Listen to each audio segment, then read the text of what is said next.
Never ever did I think I would live to see the day where the government paid people to stay at home. Universal basic income, that you? Of course not. I am talking about the Furlough scheme, which at its peak had just under 9 million people on it in April 2020, with the Office for Budget Responsibility estimating it will have cost a whopping $66 billion for the whole scheme, which will have run from March 2020 up until it ends in September 2021.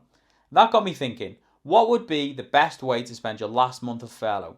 And that is exactly what I'm going to talk about in today's video. Hello people, I'm Jim. Welcome to the channel. I'm a property investor who's documenting my journey to financial freedom from my day job. I'll be breaking down everything to do with property investing, investing in general, and getting a better grip on your personal finances. So if you're like me and want to grow your wealth, then please do not forget to subscribe to the channel and turn on the notifications bell so you know when I post new videos. Straight off the bat, let's get one thing boxed off. What does furlough even mean? Well, according to Google, it means to grant a leave of absence. But what does this mean to us in reality? Well, let's say we have Andre and he works at a coffee shop. What is the difference for Andre if he's furloughed versus if he's laid off? Well, if he's laid off, he would leave his job and no longer work for the coffee company. And if he ever wanted to return, the coffee shop would have to rehire him. Whereas if he was furloughed, he would still be employed by the coffee shop, but for a certain period of time, he would not work and not receive any pay. So what do we mean when we talk about furlough? Well, we're actually talking about the job retention scheme. Now, this was set up in March 2020 to help employers pay the workers' wages if they were unable to work during the Rona. Under this scheme, you could claim a grant for furloughed workers and receive up to 80% of their usual wages, which was capped at £2,500. And according to data published by HM Revenue and Customs, the three biggest hit areas were retail, accommodation and food services, and manufacturing. And if you want to check out any of this data, I will link it in the description below. With the scheme going to close at the end of September 2021, let's look at some ways you can spend your last month of furlough. There's been a really good shift in how much money people have saved up over the last 12 months, with many people taking stock of their financial situation during the illness. In fact, according to analysis of the Bank of England figures by the investment firm Hargreaves Lansdown, households put away almost 3 times as much money as the previous year, totaling a whopping $184 billion flowing into savings accounts, which is fantastic, and personally I would love to see people keep up these saving habits as we start to go back to normal life. But on the flip side to this, research by Yorkshire Building Society found that about a fifth of UK adults had less than £100 in savings. Therefore, the first stop when it comes to your final month of furlough money is to put it into an emergency fund. An emergency fund is simply a rainy day pot of money, which you can fall back on in case you go through a period of financial distress. This fund will give you more security as you'll have some safety margin which can be used to meet unexpected expenses. We all know how unexpected the last 18 months have been, so this could range from illness to something happening in your home, like a roof leak. But the biggest benefit of this fund is it will give you more protection in case anything happens with your working situation. You want to keep this fund in cash so you can quickly access it, which will in turn mean you don't have to go out and get high interest credit cards to cover these expenses. The size of this emergency fund can vary depending on your risk profile, with some people having just 3 months and more risk averse people having 12 months of expenses. Now again, this will depend on your situation. If you have children, it is probably reasonable to have a bit more extra sitting there just in case you need it. But in my situation, where I have a mortgage and live with my girlfriend, we both have 6 months of expenses saved each. Working this out is really straightforward. You want to add together your monthly costs for the following: mortgage or rent, car payments, food, gas and electricity, and your phone payments, and then times it by 6. Sadly, white chocolate mochas are not on the list. This is due to the fact that when hard times come, sacrifices need to be made. And this is when you can cut back on coffees and subscriptions which you do not need. In fact, every couple of months, if you do a subscription review on your current account, it will 100% be worth it, as they tend to rack up over time.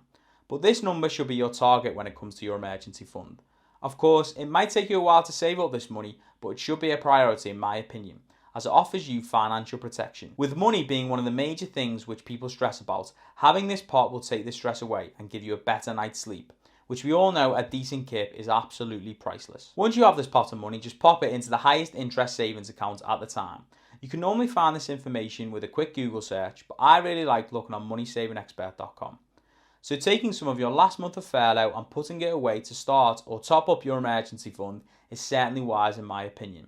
Despite the fact that governments have helped pay employees' wages for the last 12 months, you never ever want to rely on the government for money, and having a lovely emergency fund will give you that financial independence and protection. Before you move on to the other ideas I'm going to talk about, I would 100% recommend that you have a decent emergency fund just to cover all bases.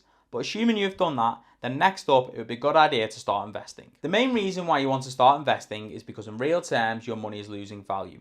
Recently, the Bank of England announced that inflation is currently at 2.5%, and there is no savings accounts on the market which will offer you an interest rate at this. So you cannot even keep up with inflation in your savings accounts, hence the reason why you need to invest your money. So it not only keeps pace with inflation, but it actually grows over time.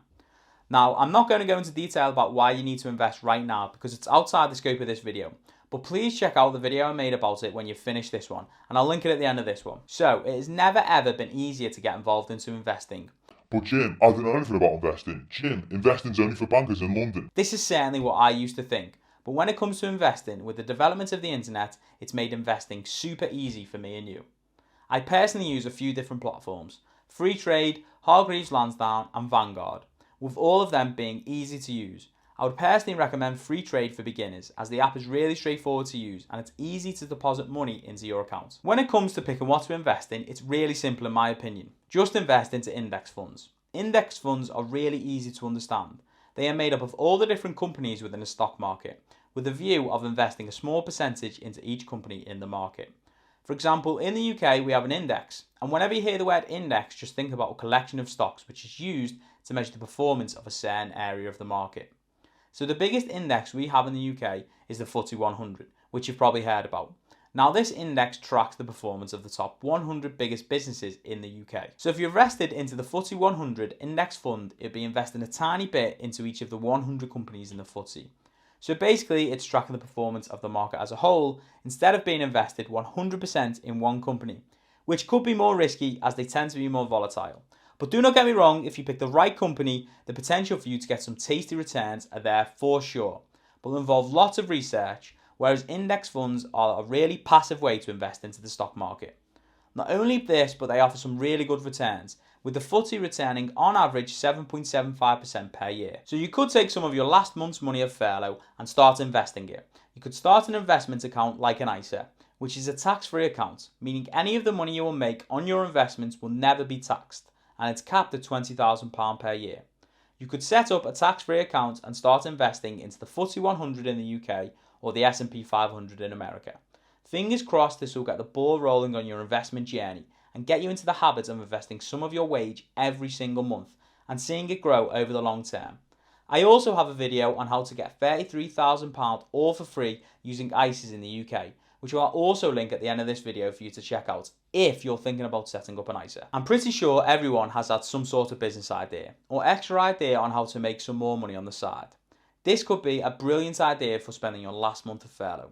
You could take some of your last furlough money and invest it into some stock to start a business, for example. It has never ever been easier to start a business with the internet at your fingertips. With websites like Etsy, you have a marketplace at your fingertips ready to sell to loads of customers who love independent businesses. This could range from birthday gifts to bespoke clothing. You can create your own online footprint and start making some decent money all from the comfort of your own home. You can even start doing some freelance work on websites like Fiverr and People Per Hour. This could range from designing thumbnails, business booklets or video editing amongst other things. It's a brilliant platform to link freelancers and people who need projects completing. To be fair, this does not have to be limited to just business ideas. You could start publishing content online, whether that's start making a YouTube channel or a podcast, which down the line may have the potential to grow another income stream for you. These are just a few different ideas I've had about easy places to start making money online, with low overhead. There are also other things you could do, like Uber or Just Eat. Doing something like this would assume you have a vehicle which you'll be able to use to deliver these goods. But I think it brings the wider point home that there are lots of opportunities online to start a business or make money. Now, of course, all of these ideas have involved you inputting some money into something, and not everyone will be in this position to do this. But something which everyone will have in their last month of furlough is the most valuable thing, and that is time. So it's down to you how to utilise this time so it can pay dividends for you in the long term. I believe you could use this time to start investing into your own self-development. Now, of course, given the nature of this channel, I like to talk a lot about investing and money, so lots of it will be focused around these subjects, but spending time improving your own mindset will be the most valuable thing you could do. Personally, there are a few areas and individuals who have had a massive impact on me and how I look at the world. I'm certain that the impact which Jordan Peterson has had on my life has certainly been monumental. I believe anyone will gain value from his message of taking responsibility for your own life. This is always a net positive in my opinion.